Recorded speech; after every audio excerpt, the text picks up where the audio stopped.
ISKCON Mangalore వారి 18 రోజుల గీతా క్లాస్లో మరి ఈరోజు 14th చాప్టర్లో ఉన్నాము.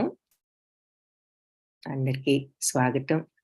ఓం అజ్ఞానతిమిరాంధస్య జ్ఞానాంజనశలాకయా చక్షురున్మిళితం యేన తస్మై శ్రీ గురవే నమః.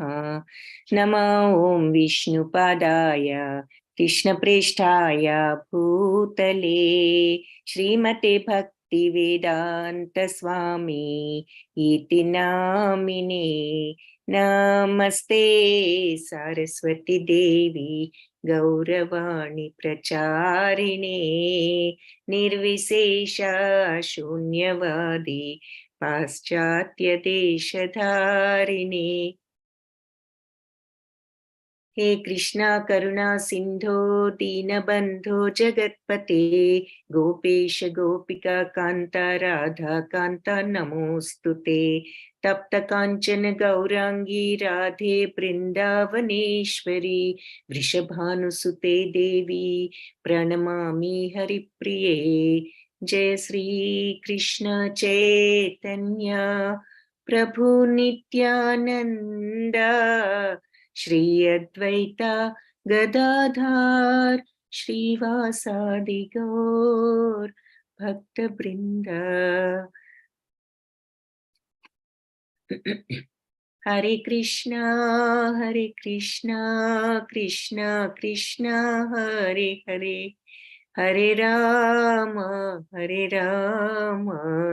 राम राम हरे हरे. हरे कृष्ण భక్తులందరికీ. సో 14th చాప్టర్ నిన్న క్షేత్రజ్ఞ విభాగ యోగం చూసాము. ఈరోజు సత్వరజస్తమో గుణాలు అంటే గుణత్రయ విభాగ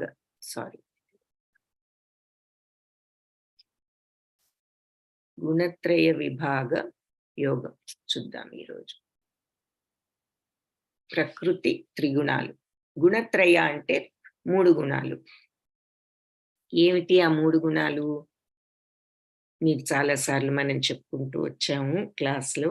సో ఎవరైనా చెప్పగలిగితే చాట్ బాక్స్లో టైప్ చేయండి.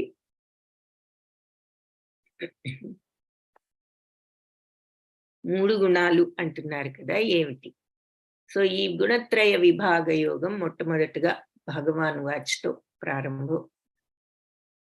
శ్రీ భగవానువాచ పరం భూయ ప్రవక్ష్యామి జ్ఞానానాం జ్ఞానముత్తమం యజ్ఞాత్వా మునయః సర్వే పరాం సిద్ధిం యితో గతాః. సో పరం భూయ ప్రవక్ష్యామి, దేనిని తెలుసుకుని మునులందరూ అత్యున్నత పరిపూర్ణతను పొందారు అంటే యజ్ఞాత్వా మునయః సర్వే, దేనిని తెలుసుకుని మునులందరూ సర్వమునులు కూడా పరమ సిద్ధత్వాన్ని పొందారు. దానిని పరంభూయ, ఆ దివ్యమైన దానిని తిరిగి ప్రవక్ష్యామి, మళ్ళీ చెప్తాను. జ్ఞానానాం జ్ఞానం ఉత్తమం, జ్ఞానాన్నిటిలోకి కూడా ఉత్తమమైన ఆ దివ్య జ్ఞానాన్ని మళ్ళీ నీకు ఇప్పుడు చెప్తాను. దేనిని తెలుసుకుని మునులందరూ ఇలా పరమ సిద్ధత్వాన్ని సంపాదించారో అలాంటి జ్ఞానాలలో ఉత్తమమైన జ్ఞానాన్ని నీకిప్పుడు చెప్తాను అని చెప్పి చెప్తున్నారు. 3 గుణాలు ఏమిటి? గుణత్రయ విభాగ యోగం చూస్తున్నాం కదా, ఆ 3 గుణాలు ఏమిటి? ఎవరైనా చెప్పగలిగితే చాట్ బాక్స్ లో టైప్ చేయండి. ఇదం జ్ఞానముపాశ్రిత్య మమ సాధర్మ్యమాగతాః సర్గేపి నోపజాయంతే ప్రళయేన వ్యథంతి చ. ఈ జ్ఞానాన్ని ఆశ్రయించిన వాళ్ళు నా యొక్క సాధర్మ్యాన్ని, నా యొక్క అంటే నా ధర్మాన్ని చేరుకుంటారు, వస్తారు, అంటే నా దగ్గరికే వస్తారు. సర్గేపి నోపజాయంతే అంటే సృష్టి సమయంలో ఉపజాయంతే, పుట్టరు, జన్మించరు. ప్రళయే నవ్యధంతి చ, ప్రళయ సమయంలో వ్యధ చందరు. నా వ్యధంతి అంటే వ్యధ చందరు. చ అంటే మరియు అని. సో ఈ జ్ఞానాన్ని ఆశ్రయించిన వారు తప్పకుండా నన్ను, నా సాధర్మ్యాన్ని అంటే నన్ను చేరుకుంటారు, నా దగ్గరికి వస్తారు ఆగత. వాళ్ళు మరి భగవంతుడి దగ్గరికి ఒకసారి వెళ్ళిన తర్వాత మళ్ళీ ఇంక జనన మరణ చక్రం ఉండదు కాబట్టి ఆ రకంగా నా దగ్గరికి వచ్చి నా ఉన్నవాళ్ళు మరి సృష్టి సమయంలో జన్మించరు, ప్రళయం అప్పుడు నాశనం కారు, వ్యధ చెందరు అని చెప్తున్నారు. సో 3 గుణాలు సత్వరజస్తమో గుణాలు. కనకదుర్గ మాతాజీ వెరీ గుడ్. వెంకటేశ్వరరావు ప్రభుజీ వెరీ గుడ్. సత్వ సత్య కాదు, సత్వ రజస్తమో గుణాలు. రాజేశం ప్రభుజీ సత్వ రజస్తమో గుణాలు వెరీ గుడ్. ఓకే. సో 3 సత్వరజస్తమో గుణం. సత్వం అంటే మరి సాత్వికం అంటే మంచితనం, రజోగుణం అంటే కోరికలు ఎక్కువగా ఉండటం, తమో గుణం అంటే అజ్ఞానంలో ఉండటం.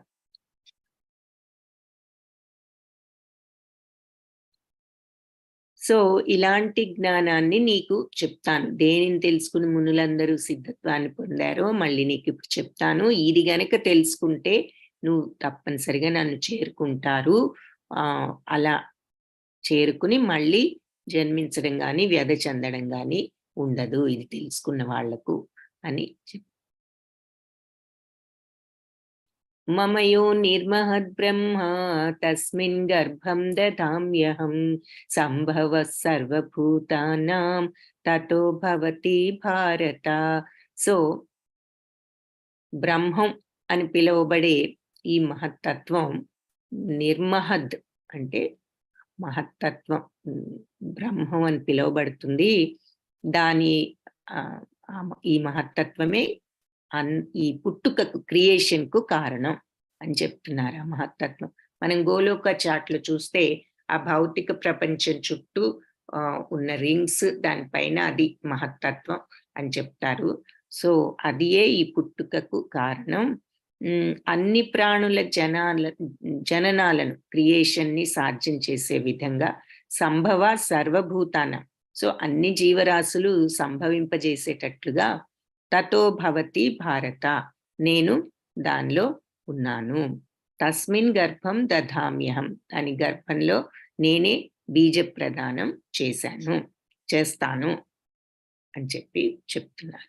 సో అన్నిటికీ సోర్స్, సీడ్ ఇచ్చింది నేను ఆ మహత్తత్వంలో. ఇక్కడ మనకి సత్యలోకం, తర్వాత మరి గర్భోదక సముద్రంలో నుంచి గర్భోదక సాయి విష్ణు నాభి నుంచి ఈ భౌతిక ప్రపంచం ఉద్భవించడం, ఈ లోకాలు, పైన ఉన్నది బ్రహ్మలోకం. అది ఇక్కడ కొంచెం మనకి సూచనగా చూపిస్తున్నారు. సో ఈ మహత్తత్వమే ఈ క్రియేషన్ కి కారణం. మరి అన్ని ప్రాణుల జననాలు సాధ్యం చేసే విధంగా ఈ బ్రహ్మ తత్వంలో, ఆ మహత్తత్వంలో నేను బీజ ప్రదానం చేస్తాను అని చెప్తున్నారు. సర్వయోనిషు కౌంతేయ మూర్తయ సంభవంతియ తాసాం బ్రహ్మ మహద్యోని అహం బీజ ప్రదః పిత.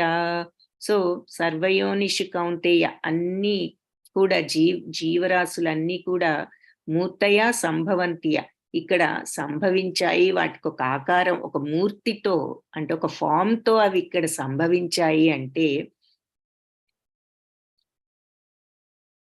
తాసాం అంటే ఒకసారి వాటికి ఫామ్ వచ్చింది అంటే వాటికి తాసాం బ్రహ్మ మహత్యోని అహం బీజప్రద పిత, సో నేనే వాటికి బీజ ప్రదానం చేసిన తండ్రినని అర్థం చేసుకోవాలి.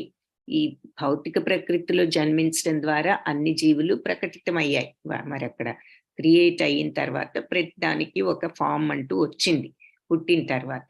సో వాటికి బీజాన్ని నేనే, తండ్రిని అని చెప్తున్నా. ఏ జీవి అయినా, సో అది పక్షి అయినా, చేప అయినా, జంతువు అయినా, మనిషి అయినా.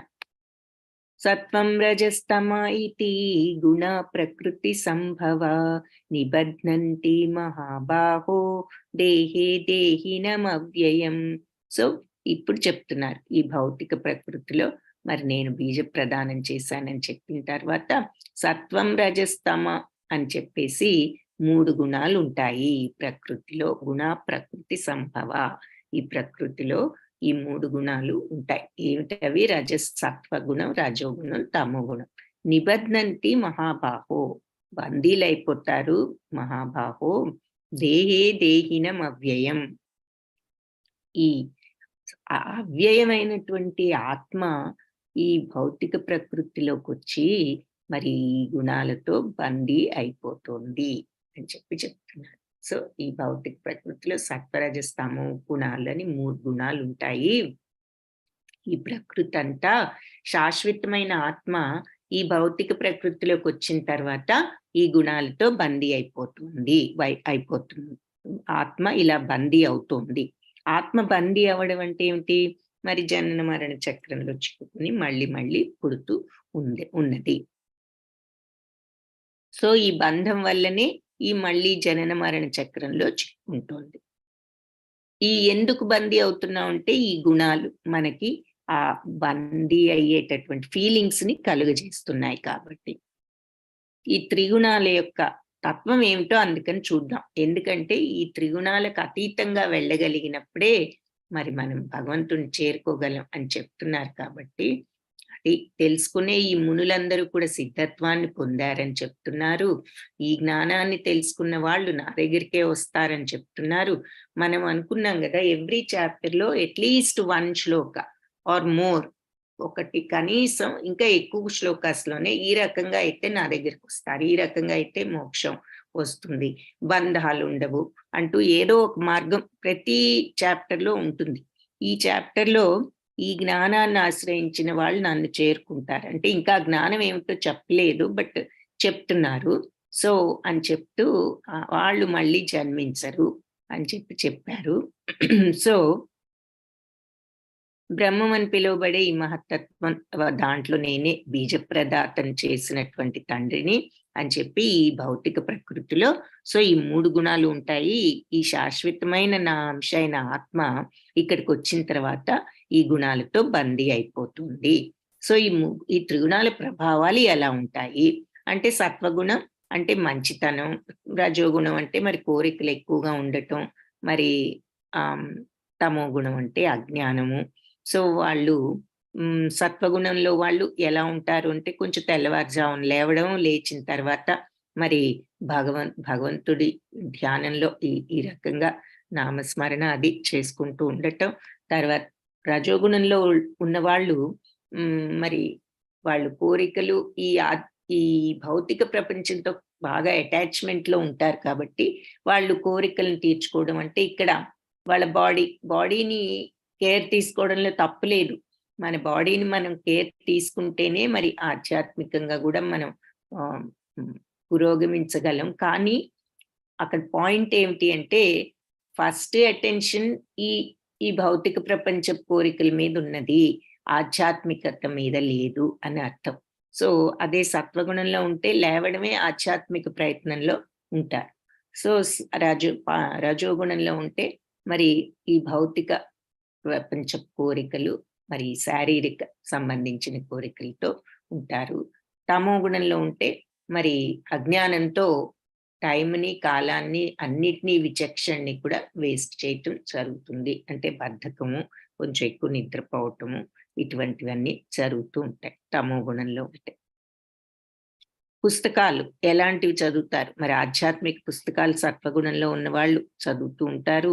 మరి రజోగుణంలో ఉన్నవాళ్ళు అంటే ఇలాంటివి భౌతిక ప్రపంచానికి అవసరమైనవి చదవకపోతే ఎలా జీవిస్తామని మనకు అనుమానం వస్తుంది.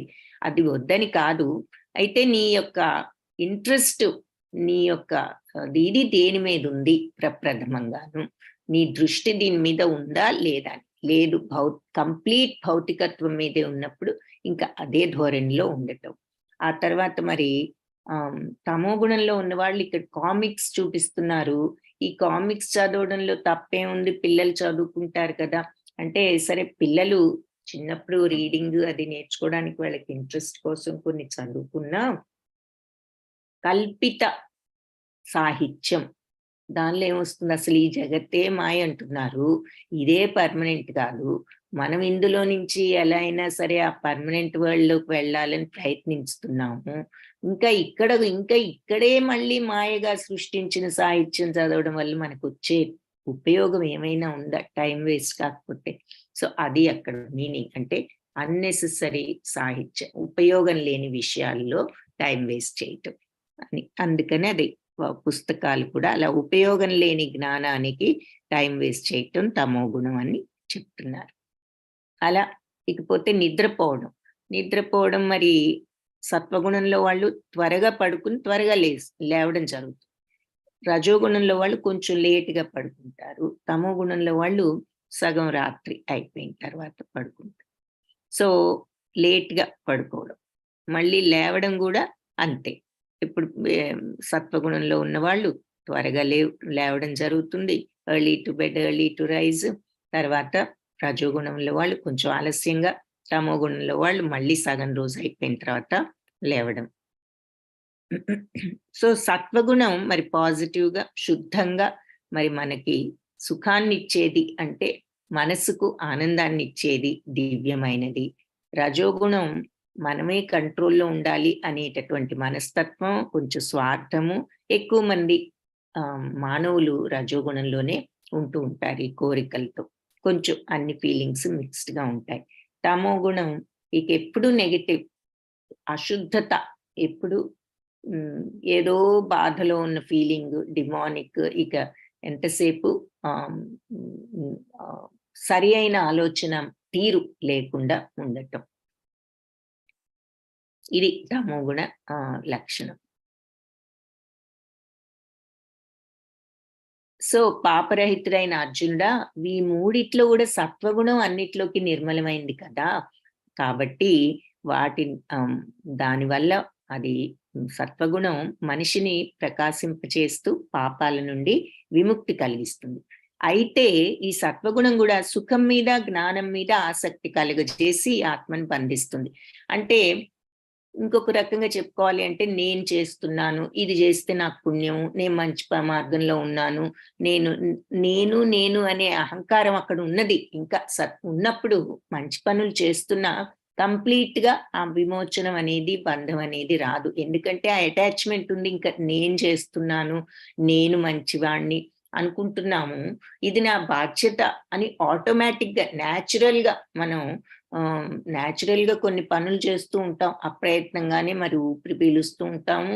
ఏదో నిద్రొచ్చినప్పుడు నిద్రపోతూ ఉంటాము. ఇటువంటివి ఎంత అప్రయత్నంగా చేస్తూ ఉంటామో, అలా మన బాధ్యత అనుకుని పనులు కూడా చేస్తూ ఉండాలి. సో, అదేదో నేను చేస్తున్నాను అనే ఫీలింగ్ ఉన్నంత వరకు కొంచెం మంచి పనులు చేస్తూ సత్వగుణంలో ఉన్నా గూడా ఇంకా ఆత్మను అది బంధిస్తుంది. అది సత్వగుణంలో ఉన్నప్పుడు ఈ ఆత్మబంధం కూడా ఆ రకంగా వచ్చే అవకాశం ఉందన్నమాట. ఆత్మ బంధింపబడే అవకాశం. రజోగుణంలో మరి విపరీతమైన కోరికలు, ఆశల నుంచి రజోగుణం ఉద్భవిస్తుంది కాబట్టి, ఇది మరి కామ్యకర్మల పట్ల ఆసక్తి. ఇక ఆ కోరికలు తీర్చుకోవడానికి అన్నీ ఏదో ఒకటి చేస్తూ ఉంటాం గదా! మరి కోరికలు తీర్చుకోవడానికి, కర్మలన్నీ కోరికలు తీర్చుకోవడానికే చేస్తూ ఉంటాం. కాబట్టి వాటి మీద ఆసక్తి, రాగద్వేషాలను కలిగించి ఈ రకంగా బందీ చేస్తుంది ఆత్మను. అజ్ఞానం వల్ల జనించే తమో గుణం ఎలా ఉంటుందంటే, ప్రాణులన్నిటికీ అవివేకాన్ని కలుగజేస్తుంది. ఇక పిచ్చితనం అంటే వివేకం లేకుండా ఉండటం, విచక్షణ లేకుండా ఉండటం, సోమరితనం, నిద్ర ఇలాంటి వాటిల్లో మనను బంధిస్తుంది అని చెప్తున్నారు. సత్వం సుఖే సంజయతి రజః కర్మణి భారత, జ్ఞానమావృత్య తు తమః ప్రమాదే సంజయచ్యుత. సో, సత్వమేమో సుఖాన్ని చేకూరుస్తుంది. సత్వగుణం అంటే మనం ఆనందంలో ఉంటాం, మనం మంచి మార్గంలో ఉన్నాము అని. రజః కర్మణి భారత, రజోగుణం కర్మలలో బంధించేస్తుంది, బద్ధుణ్ణి చేస్తుంది. జ్ఞానమావృత్యతు తమః, తమో గుణం జ్ఞానాన్ని ఆవహించేస్తుంది, అంటే జ్ఞానాన్ని కప్పివేస్తుంది. ఈ తమో గుణం, అజ్ఞానం అనే చీకటి. ప్రమాదే సంజయచ్యుత, ఆ రకంగా కప్పివేసి జ్ఞానాన్ని బుద్ధిహీనతలో బంధించి వేస్తుంది. సో, సత్వగుణం సుఖాన్ని ఇస్తుంది, రజోగుణం మరి కర్మలలో బద్ధుణ్ణి చేస్తుంది, ఇక పనులు, కోరికలు తీర్చుకునే పనులలో బద్ధుణ్ణి చేస్తుంది. తమో గుణం జ్ఞానాన్ని కప్పివేసి బుద్ధిహీనత, అవివేకతలో మనిషిని బంధించి వేస్తుంది. రజస్తమశ్చాభిభూయ సత్వం భవతి భారత. రజస్సత్వం తమశ్చైవ తమస్సత్వం రజస్తథా. రజస్సు తమో గుణాలు కొన్నిసార్లు సత్వగుణాన్ని మీద ఈ రజో తమో గుణాలు అణిచివేసి కొన్నిసార్లు సత్వగుణం ఆధిపత్యాన్ని చలాయిస్తుంది.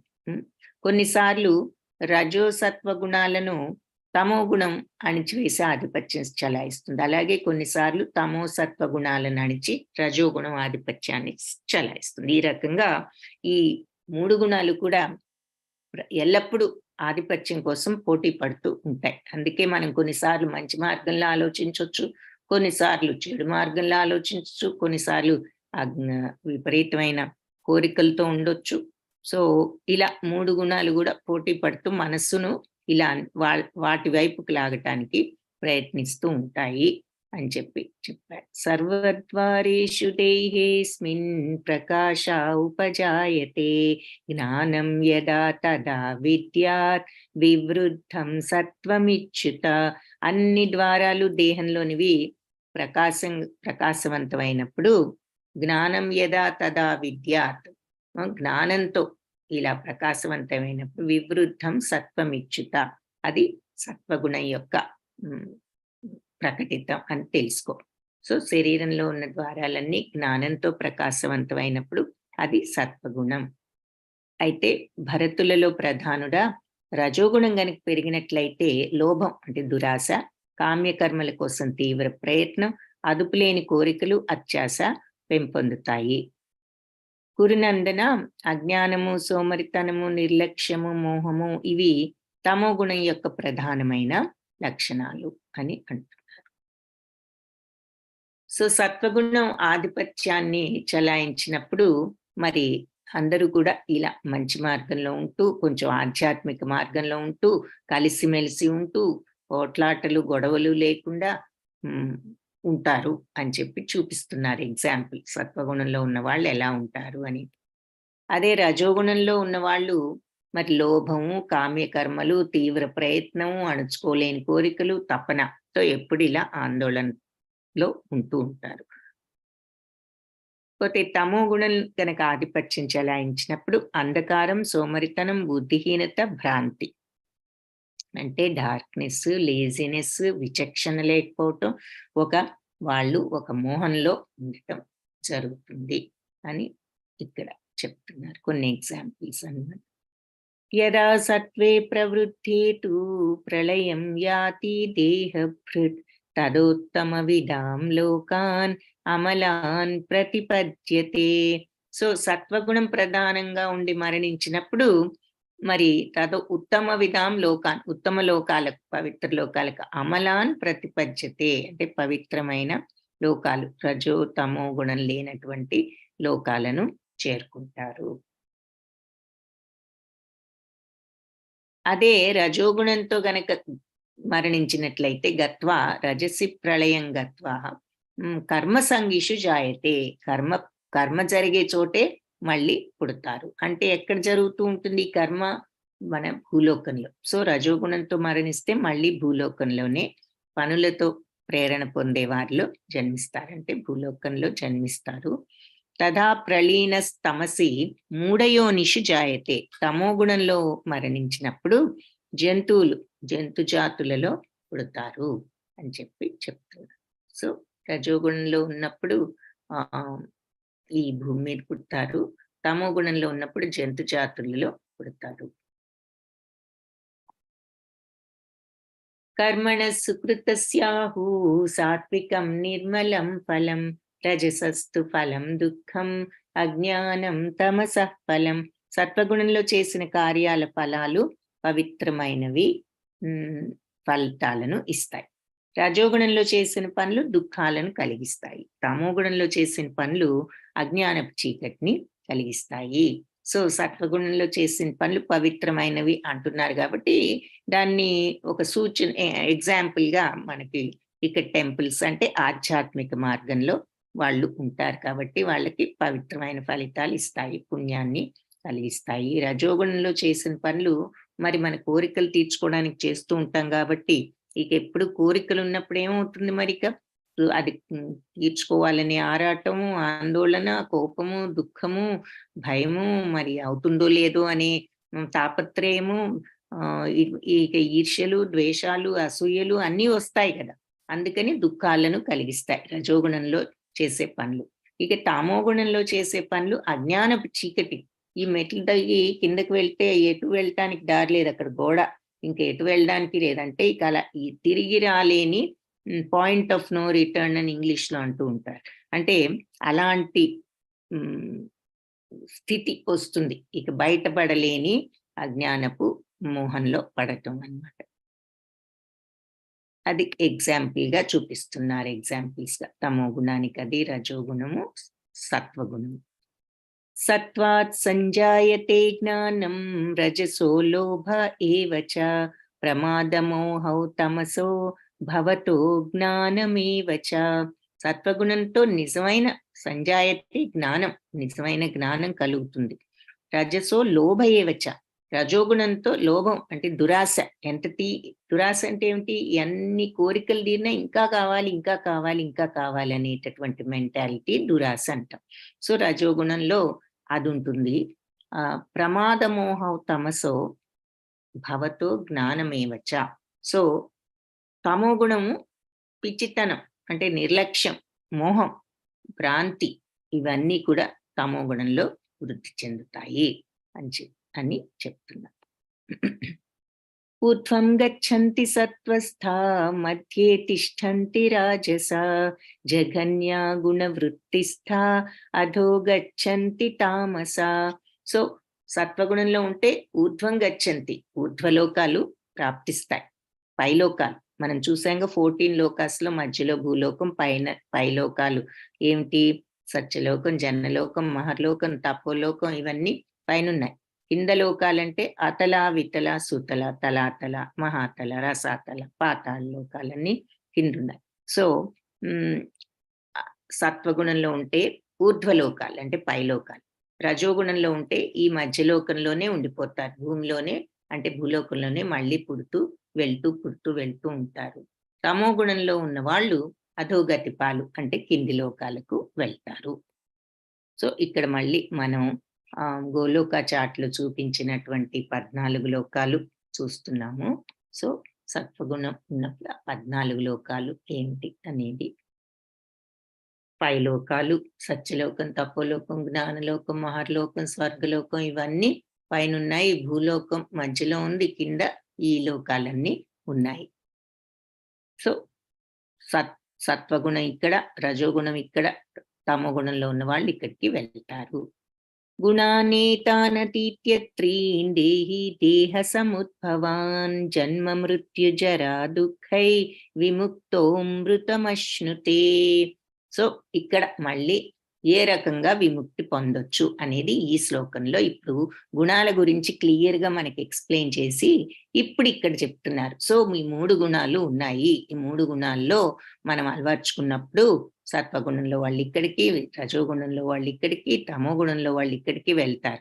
సో ఈ 3కి వెళ్లకుండా మనం భగవంతుడి దగ్గరికి వెళ్ళి మోక్షాన్ని సంపాదించాలి అంటే మోక్షాన్ని భగవంతుడి దగ్గరికి వెళ్ళే అర్హత ఎప్పుడొస్తుంది అంటే గుణానేతానతీత్యత్రీన్, ఈ 3 గుణాలను కూడా అతీతంగా వెళ్ళినప్పుడు దేహే దేహ సముద్భవాన్, అప్పుడు ఈ దేహి ఎప్పుడైతే 3 గుణాలకు అతీతంగా వెళ్ళినప్పుడు జన్మ మృత్యు జరా దుఃఖై విముక్తో, జన్మ మృత్యు జర అంటే ఓల్డ్ ఏజ్, ఈ దుఃఖాల నుంచి విముక్తుడై అమృతమశ్నుతే, అమృతత్వాన్ని పొందుతాడు అని చెప్తున్నారు.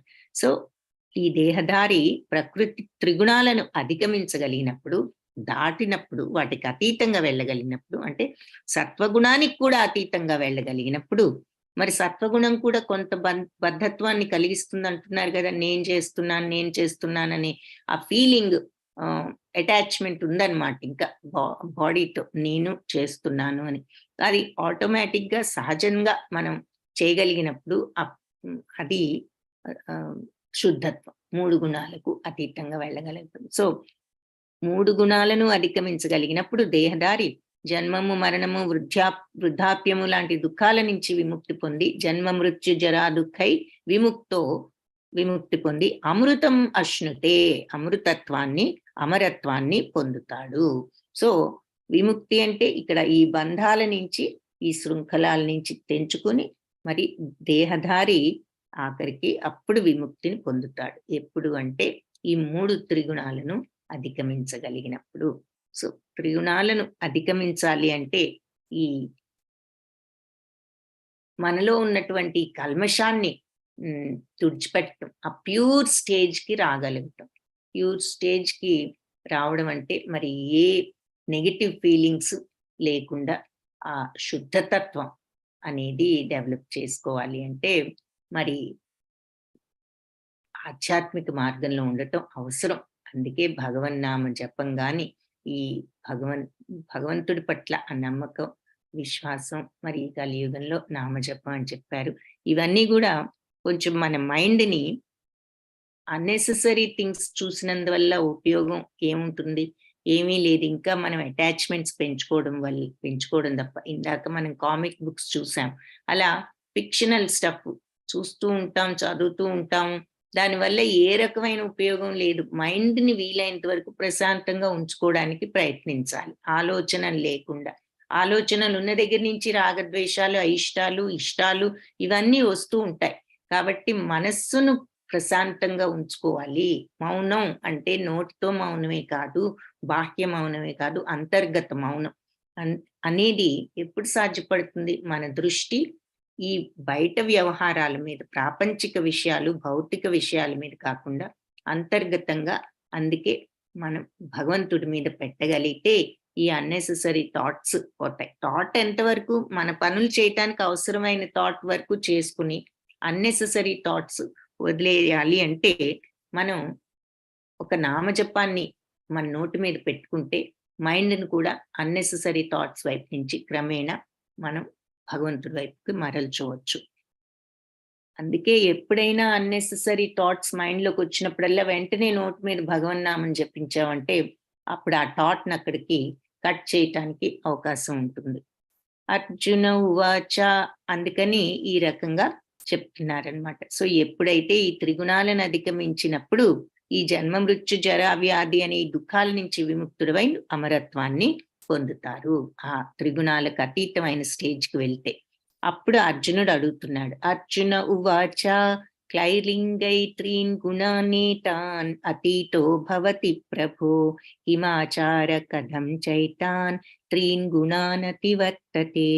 సో ప్రభు, ప్రకృతి త్రిగుణాలకు అతీతంగా వెళ్ళిన వాడి లక్షణాలు ఏ విధంగా ఉంటాయి?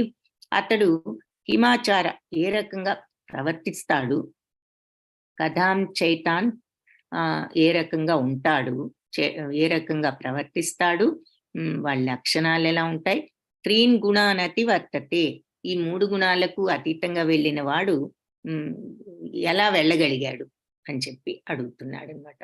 సో వాళ్ళ లక్షణాలు ఏంటి, వాళ్ళు ఎలా ప్రవర్తిస్తారు, ఈ 3 గుణాల యొక్క బంధాలకు వాళ్ళు అతీతంగా ఎలా అయ్యారు అని మనలాగానే మనకు కూడా మరి ఇది వినగానే అదే డౌట్ వస్తుంది కదా. ఈ త్రిగుణాలను అధిగమిస్తే ఈ విముక్తి చెంది అమరత్వాన్ని పొందొచ్చు అంటున్నారు. అసలు ఈ త్రిగుణాలను ఎలా అధిగమించాలి, వాళ్ళ అధిగమించడం అంటే ఏమిటి, ఆ లక్షణాలు ఎలా ఉంటాయి అని అర్జునుడు కూడా ఇదే ప్రశ్నలు అడిగాడు. అప్పుడు భగవంతుడు చెప్తున్నారు ఏమని, పాండుకుమార, ప్రకాశము, ఆసక్తి, మోహము అవి లేకుండా ద్వేషించని వాడు, అవి లేదు, ఏదైనా లేనప్పుడు కోరుకోని వాడు, భౌతిక గుణాల యొక్క ఈ ప్రతిచర్యల ద్వారా అస్థిరపడక. ప్రతిచర్యలు అంటే ఏంటి? Results, reactions. ఈ భౌతిక గుణాలు సత్వరజస్తోమ గుణాల వల్ల, ఫీలింగ్స్ వల్ల మనకి ఏం కలుగుతూ ఉంటాయి? ఏవో రియాక్షన్స్ అంటే ఏమిటి? ముందు మైండ్ లో వస్తుంది రియాక్షన్, తర్వాత ఆ రియాక్షన్ బట్టి చేతలు చేస్తూ ఉంటాం. ముందు మనసులో కోపం అనేది వస్తుంది ఎవరి మీదైనా. ఆ కోపాన్ని వ్యక్తం చేయటానికి నెక్స్ట్ అది యాక్షన్ లో ఏదో ఒక రకంగా చూపిస్తాం. మాట్లాడకపోవడం, అవతల వాళ్ళని గట్టిగా ఏదైనా అనడము, ఏదో ఒకటి. సో ఫస్ట్ రియాక్షన్ ఎక్కడ వస్తుంది? మైండ్ లో వస్తుంది. కాబట్టి దానికి ఈ రియాక్షన్స్ లేకుండా, ఈ భౌతిక గుణాల యొక్క ప్రభావం వల్ల రియాక్ట్ అవ్వకుండా అస్థిరపడకుండా, బ్యాలెన్స్ కోల్పోకుండా, స్టెబిలిటీ కోల్పోకుండా, కలవరపడకుండా, ఎవరైనా ఏదన్నా అనగానే వెంటనే రియాక్ట్ అయిపోయి వెంటనే మనం తిరిగి మాటలు అనడం. చిన్న ఎగ్జాంపుల్ చెప్తున్నా దీనికి. అంటే ఈ సెంటెన్స్ కాంప్లికేటెడ్ గా ఉంది. భౌతిక గుణాల ప్రతిచర్యల ద్వారా స్థిరపడక, కలవరపడక అంటే ఏమీ లేదు. ఏదైనా ఎవరైనా గాని ఎలాంటి పరిస్థితుల్లో అయినా మనకి ఏది జరిగినా మనం రియాక్ట్ అవ్వకుండా బ్యాలెన్స్డ్ గా, స్థిమితంగా ఉండగలగటం. సో మనకి ఇమీడియట్ గా అర్థమయ్యేది ఏంటి? ఎవరైనా ఏదైనా మన అన్నారు, మన ముందు అననివ్వండి, లేకపోతే పక్క వాళ్ళు ఎవరో వచ్చి నిన్ను ఇలా అంటున్నారు వాళ్ళు అనగానే ఇమీడియట్ రియాక్షన్ ఏమిటి? వెంటనే మన కోపం, బాధ ఇవన్నీ వచ్చేస్తూ ఉంటాయి, ఇన్సల్ట్.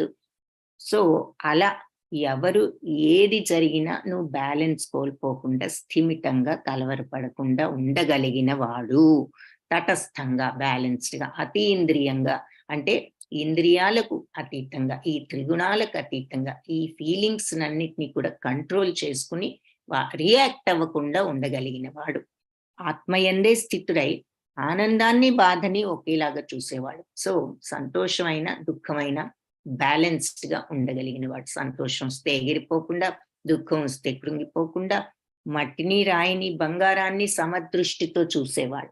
ఏదైనా ఒకటే అనేటటువంటి దృష్టి ఎవరైతే తెచ్చుకుంటారో వాళ్ళు కావలసినదైనా, అవాంఛనీయమైనదైనా ఏదైనా రెండింటిలోనూ సమంగా ఉండేవాడు. సో మనకి లాభం చేకూర్చేది అవ్వనివ్వండి, మనకి నష్టం చేకూర్చేది జరగనివ్వండి, ఏది జరిగినా సమత్వంతో ఉండేవాడు, రియాక్ట్ అవ్వకుండా.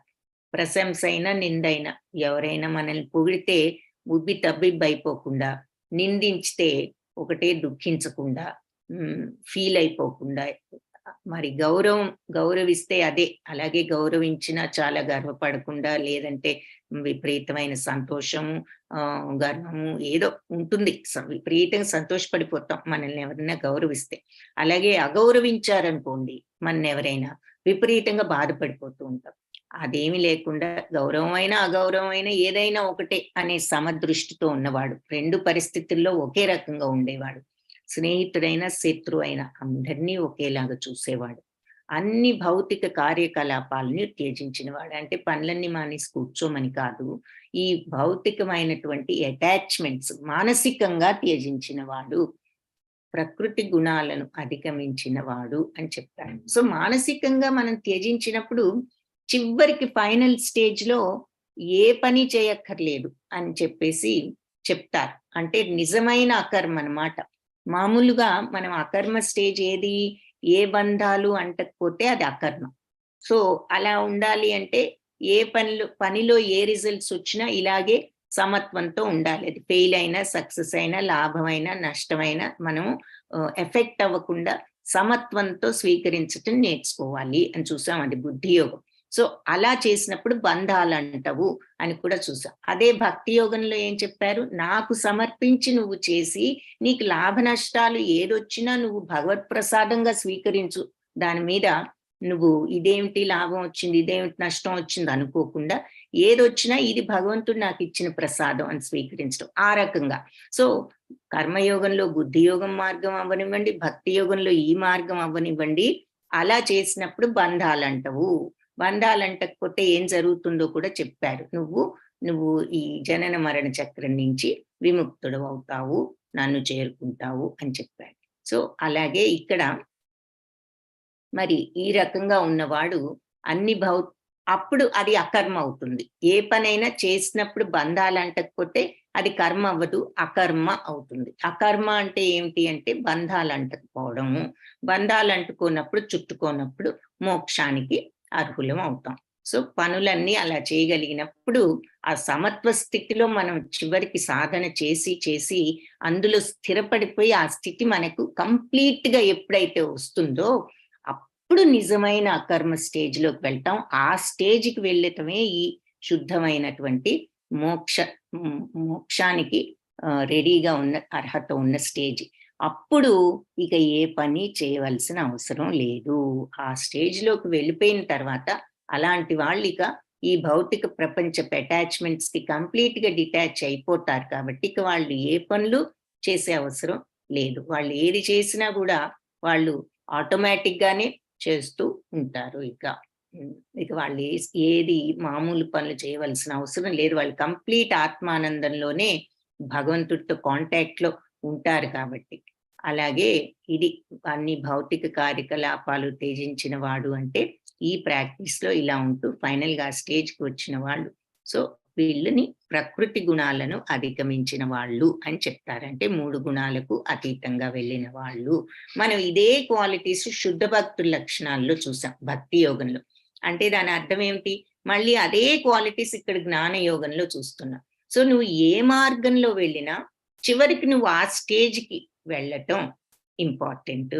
అది నువ్వు భక్తి భావంతో వెళ్ళు, జ్ఞానంతో అర్థం చేసుకునే విషయాన్ని ఆ మార్గంలోకి వెళ్ళు, సాధన చేస్తూ ఎలా అయినా వెళ్ళు. ఈ స్టేజ్కి నువ్వు రావడమే నీకు మోక్షానికి అర్హత అని మనకు అర్థమవుతుంది.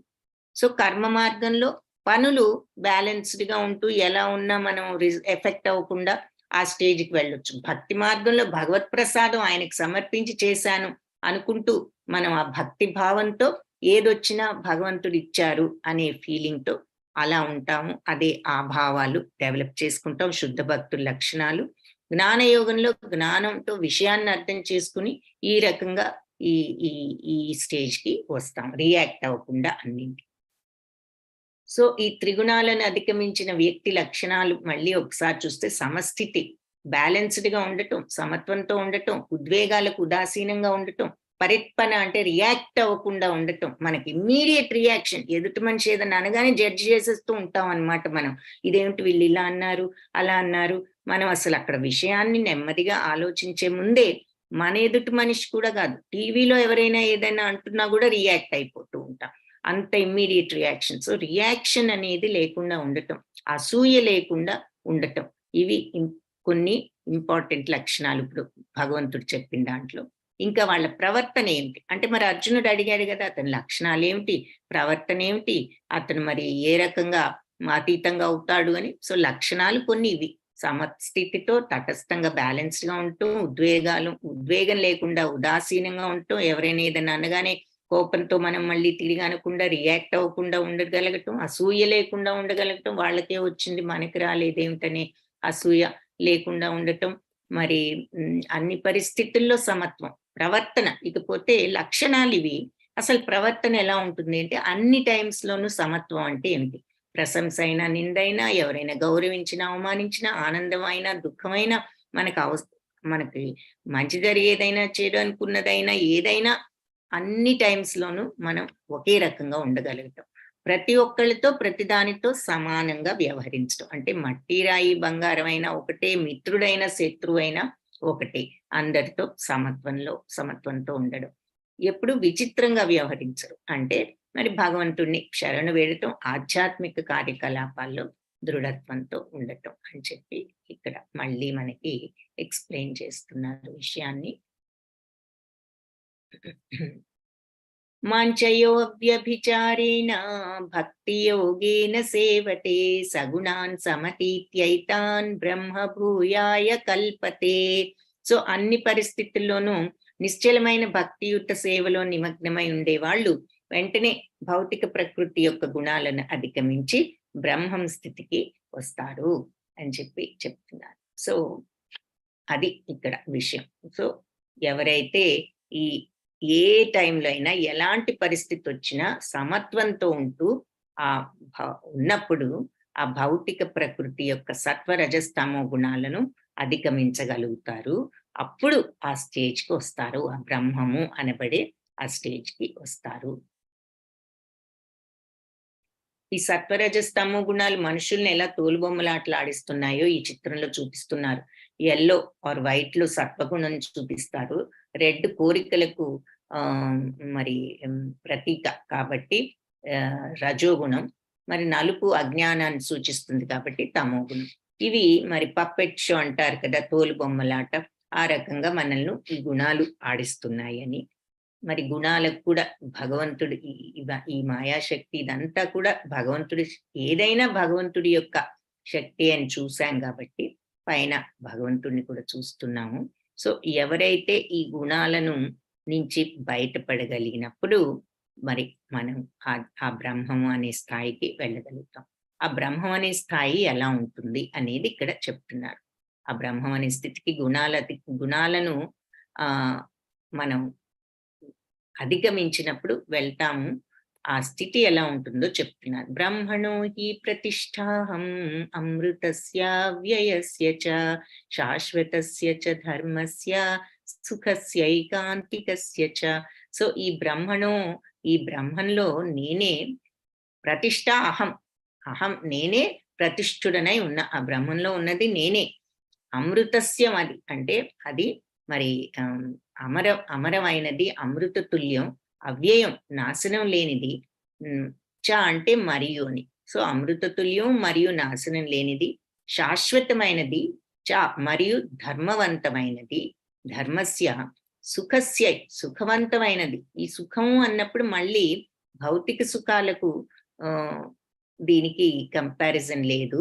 భౌతిక సుఖాల వంటి సుఖం కాదు. ఎలాంటి సుఖం అంటే ఏ పరిస్థితుల్లో అయినా మనం కోల్పోని ఆనందాన్ని ఇచ్చే సుఖం, నిత్య ఆనందం. భౌతిక సుఖాలు కొన్ని రోజులు ఉంటాయి, కొన్ని క్షణాలు ఉంటాయి, లేదా కొన్ని సంవత్సరాలు ఉంటాయి. తర్వాత మళ్ళీ ఆ సుఖం అనేది ఏది కూడా మనకి పర్మనెంట్ సుఖం ఇవ్వదు. కాబట్టి ఈ సుఖం అలా కాదు.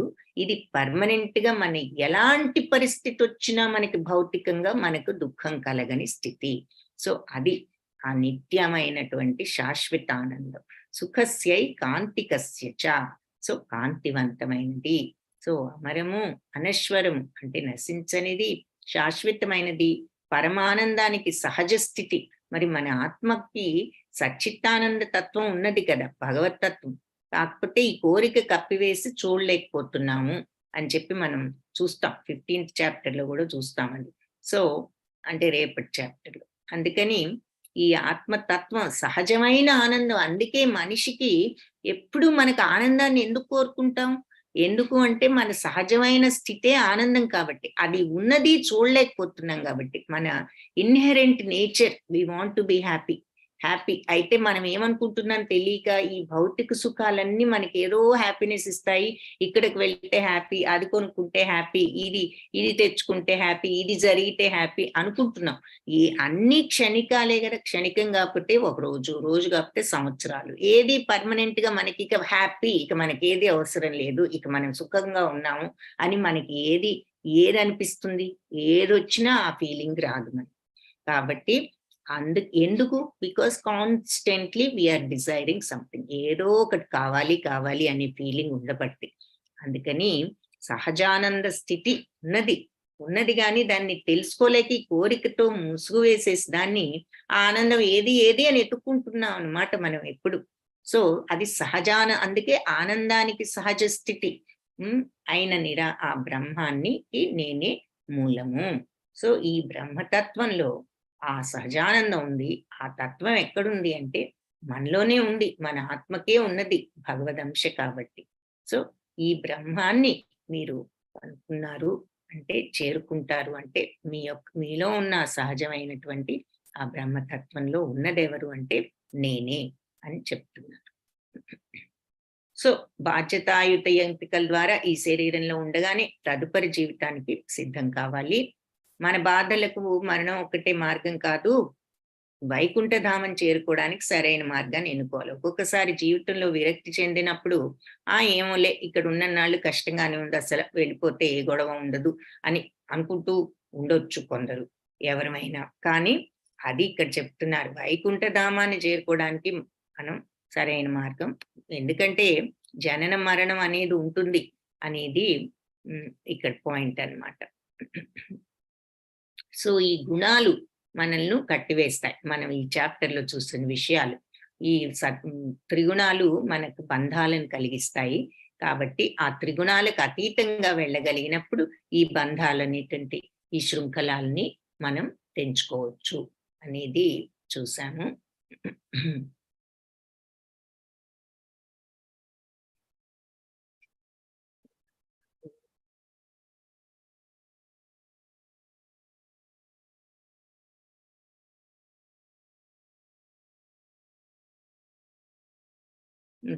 సో ఈ త్రిగుణాలకు అతీతంగా వెళ్ళగలిగినప్పుడు ఈ బంధాలను తెంచుకోవచ్చు. ఈ బంధాలను చైన్స్ రూపంలో చూపిస్తున్నారు మనకి.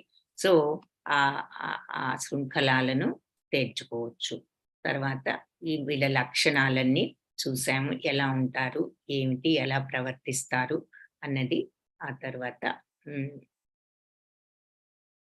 వెంటనే ఈ 3 గుణాలను అధిగమించిన వాళ్ళు అన్ని పరిస్థితుల్లోనూ నిశ్చల భక్తిలో నిమగ్నమై ఉండేవాళ్ళు. అంటే ఈ మార్గంలో ఉండేవాళ్ళు వెంటనే భౌతిక ప్రకృతి యొక్క గుణాలను అధిగమించి అన్ని పరిస్థితులు, ఈ 2 పాయింట్స్ ఇంపార్టెంట్.